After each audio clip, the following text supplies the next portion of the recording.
நம்ம ஊரில் நிறைய இடங்க இருக்குது. இதையெல்லாம் நம்ம தோட்டம், தோப்பு, பண்ணை இந்த மாதிரிலாம் நிறைய பேர் சொல்லி நம்ம சொல்லுவோம். இதை இங்கிலீஷில் எப்படிலாம் சொல்லலான்றது நான் இந்த வீடியோவில் உங்களுக்கு சொல்லித்தர போகிறேன். இப்போது நம்ம வீட்டுக்கு வெளியவோ இல்லை அவுட்டோர்லேயோ ஒரு இடம் மாதிரி செட் பண்ணி நமக்கு பிடிச்ச செடிங்களையோ இல்லை மரங்களையோ வச்சு நம்ம அழகு பார்ப்போம் இல்லையா?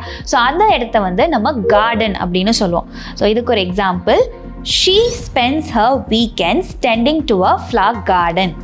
இதுவே ஒரு குறிப்பிட்ட இடத்துல ஒரு குறிப்பிட்ட வகையான மரங்கள் மட்டும் இருக்கும்.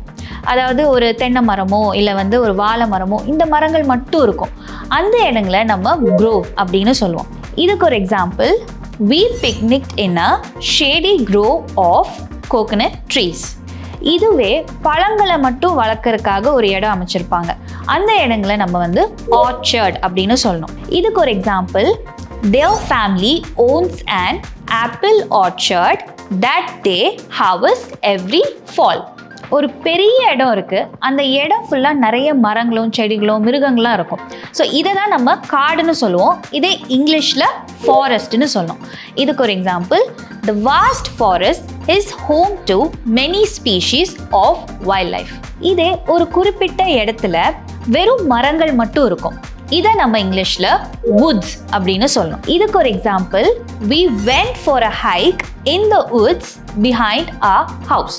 ஒரு பெரிய நிலம் இருக்கும், அதை நம்ம பயிர் நிலம் அப்படின்னு கூட நம்ம சொல்லுவோம். அந்த இடத்துல விவசாயிகள்லாம் வந்து அறுவடை பண்ணுவாங்க இல்லையா? ஸோ இந்த நிலத்தை நம்ம farm அப்படின்னு சொல்லணும். For example, he works on a farm where they harvest wheat.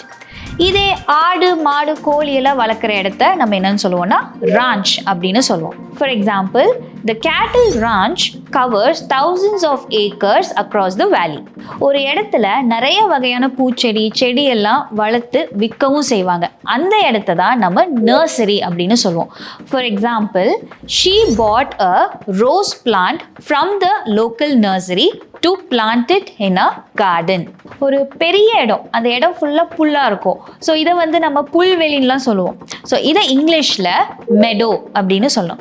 So இதுக்கு ஒரு example, they spend their afternoons walking through the sunny meadow. சில செடிங்கள்லாம் அதிகமான டெம்பரேச்சரில் வளராது. அதாவது அதிகமான குளிராக இருக்கட்டும், அதிகமான வெயிலாக இருக்கட்டும், அதை பாதுகாக்கிறதுக்காக ஒரு ஷெட் மாதிரி ஒரு கிளாஸ்லேயோ இல்லை பிளாஸ்டிக்லேயோ போட்டு அதை வளர்ப்பாங்க. அந்த இடத்த நம்ம க்ரீன் ஹவுஸ் அப்படின்னு சொல்லணும். இதுக்கு ஒரு example, tomatoes in the greenhouse are thriving because they are protected from the cold. இதுவே நமக்கு பிடிச்ச ஒரு செடியை நம்ம பூச்சட்டியில் வச்சு நம்ம வீட்டில் வளர்ப்போம் இல்லையா? ஸோ இதை வந்து பிளான்டர் அப்படின்னு சொல்லுவோம். இதுக்கு ஒரு example, she placed the colorful planter on the balcony filled with marigold and roses. இப்போ ஒரு செடி நல்லா வளரணும் அப்படின்றதுக்காக அதுக்கு நம்ம உரமோ இல்லை கெமிக்கலோ நம்ம போட்டு வளர்ப்போம் இல்லையா?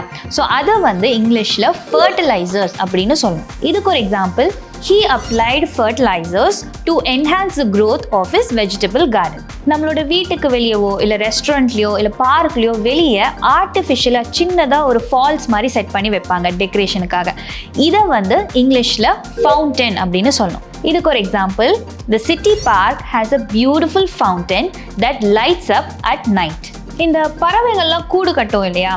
ஸோ இந்த கூட்டை வந்து நம்ம இங்கிலீஷில் நெஸ்ட் அப்படின்னு சொல்லணும். இதுக்கு ஒரு example, the bird built nest high up in the old tree.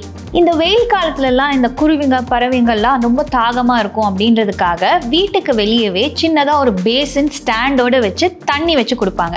இதை வந்து இங்கிலீஷில் பேர்ட் பாத் அப்படின்னு சொல்லுவோம். இதுக்கு ஒரு example, she cleaned the bird bath in her garden.